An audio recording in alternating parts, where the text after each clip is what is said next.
Hello everyone, I am back with another presentation. This presentation is also for class 9, subject geography, chapter 3, rotation and revolution. Rotation. We will define what is rotation. Rotation is the spinning of the earth on its axis from west to east once in 24 hours. The axis is the imaginary line passing through the center of the earth as it does on the globe. The two end points through which the axis passes are known as the North Pole and South Pole.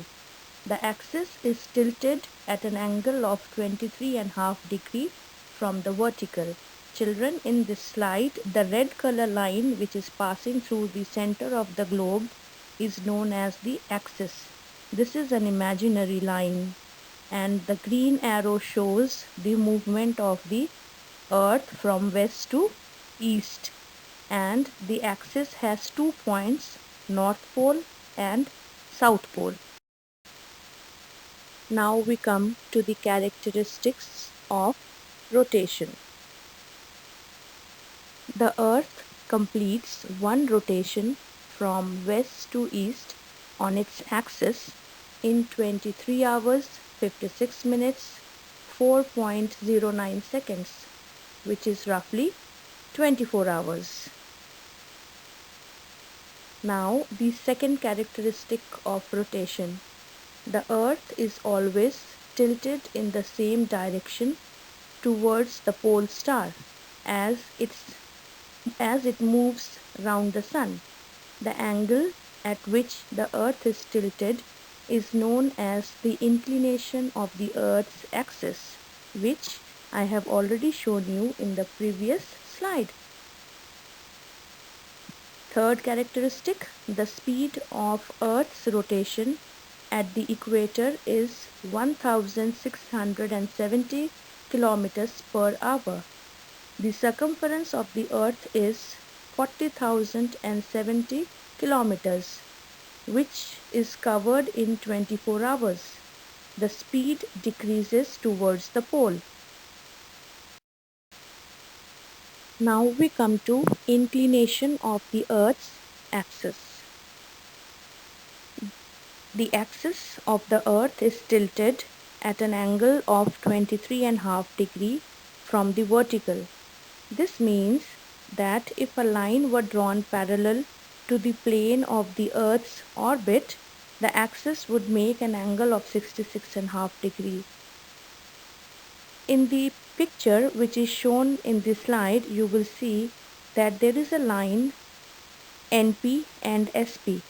This NP stands for North Pole and SP stands for South Pole. So this is an imaginary line. This line shows the tilt of the earth, the inclination of the earth. So if we have to compare this inclination vertically, this line North Pole and South Pole, this line is inclined at an angle of 23.5 degrees vertically. And if we have to see the inclination horizontally, so the inclination horizontally is 66.5 degrees. This inclination causes unequal days and nights on earth. If the earth had been straight, the days and night would have been of equal length. Revolution. Revolution is often used as a synonym for rotation. However, in many fields like astronomy and its related subjects, revolution is referred to as an orbital revolution. It is used when one body moves around another while rotating. Is used to mean the movement around the axis. For example, moon revolves around the earth and the earth revolves around the sun. So in other words, revolution means the earth revolves around the sun in an elliptical orbit. This motion, together with rotation, is known as revolution of the Earth. Characteristics of revolution. The Earth moves round the Sun at an average speed of 29.8 kilometers per second. The gravitational pull makes the Earth move faster when the Earth is closer to the Sun. Thus, the speed of revolution is not uniform. This means when the Sun and the Earth are closer, the speed of revolution increases, and when the distance between the Sun and the Earth is broader, in other words, when the Earth is far from the Sun, this speed reduces. So, the speed at which the Earth is revolving around the Sun is not uniform. It keeps on changing depending on the distance from the Sun. Now coming to the third point, the period taken by the Earth to complete one round of the Sun is 365 days, 5 hours, 48 minutes and 45.51 seconds, which is taken as 365 days and 6 hours. Roughly, we all know that there are 365 days in a year, and you all know the concept of leap year. The Earth's axis is always inclined to its orbital plane at an angle of 66.5 degrees, which I have already shown you in the previous slide. Now, in this slide, we will learn the effects of revolution. Seasonal changes. Revolution causes different seasons, that is, the changing weather conditions due to differences in the heating of the earth. Revolution is an annual cycle, so seasons repeat year after year. Inclination of axis and seasonal changes. Since the earth is tilted, the seasonal changes are not abrupt. Not abrupt means sudden. Seasonal changes happen eventually. Perihelion and aphelion. When the earth is closest to the sun, the position is called perihelion, and when it is farthest from the sun, it is called aphelion. At aphelion, the distance of the sun is 152 million kilometers, while at its closest at perihelion, the Earth is 147.3 million kilometers away from the Sun. Creation of heat zones. The world has been divided into 3 distinct heat zones or temperature zones. They are the torrid zone, the temperate zone, and the frigid zone. We have already discussed what is rotation and revolution. So we should also know the difference between rotation and revolution. First point, rotation of the earth is its turning on its axis.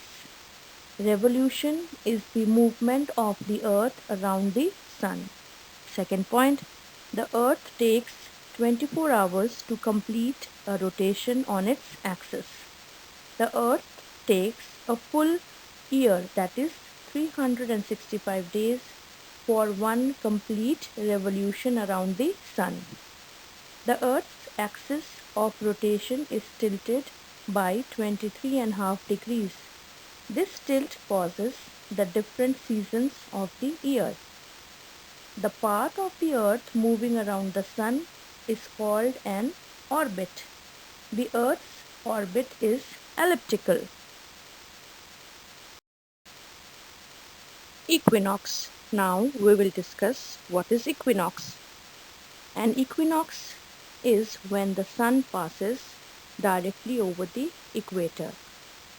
An equinox is a point in the year when the daytime and the nighttime are exactly of the same length, that is 12 hours each. Equinoxes occur twice in a year, usually on March 21st and September 23rd, when the earth is tilted neither towards the sun nor away from the sun. The word equinox is derived from the Latin word equi, which comes from equus, meaning equal, and nox, meaning night. So, equinox means that the 2 days in a year, that is 21st March and 23rd September, the sun shines vertically over the equator. That is, it makes an angle of 90 degrees. This angle decreases as we move away from the equator towards north or towards south. So these 2 days are there. On these days, the earth makes an angle of 90 degrees and the days and nights are equal. That is why it is called equinox. In the previous slide, we have discussed what is equinox. So you should also know what is solstice. Solstice means on 21st June, the earth is in the position where the North Pole is tilted towards the sun. On this day, the sun is overhead at the Tropic of Cancer. This day is known as summer solstice in the northern hemisphere. The southern hemisphere is tilted away from the sun, so it has winter. You already know that the hemisphere which is tilted towards the sun, they experience summer, and the hemisphere which is away from the sun experiences winter. So, on the day of 21st June, the sun is overhead at the Tropic of Cancer. On 22nd December, the southern hemisphere is tilted towards the sun, while the northern hemisphere is tilted away from the sun. So, the northern hemisphere has winter and southern hemisphere they have summer. This day is known as winter solstice. It is summer in the southern hemisphere and winter in the northern hemisphere.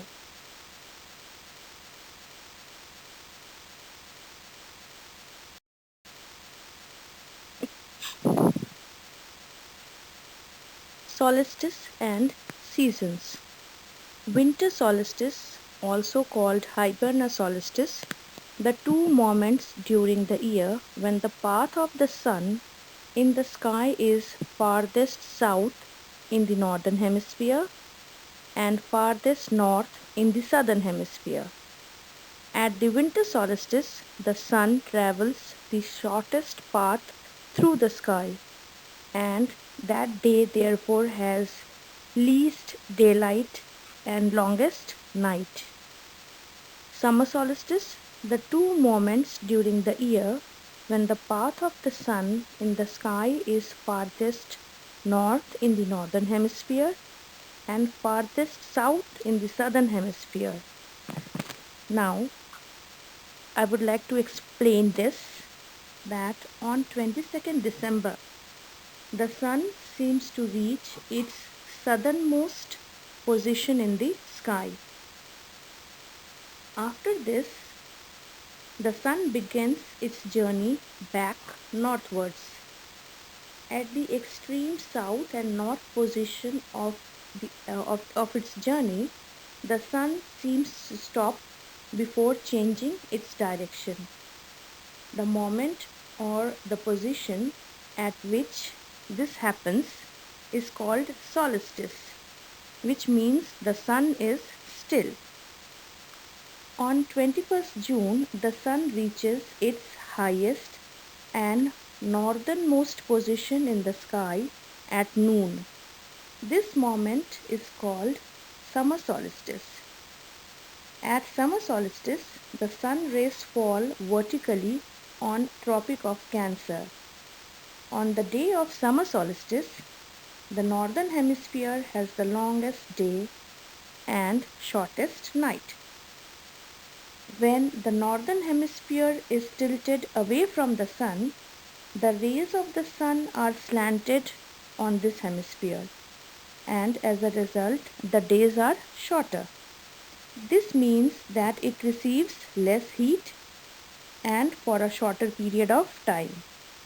As a result, it is winter in the northern hemisphere when the northern hemisphere is tilted away from the sun.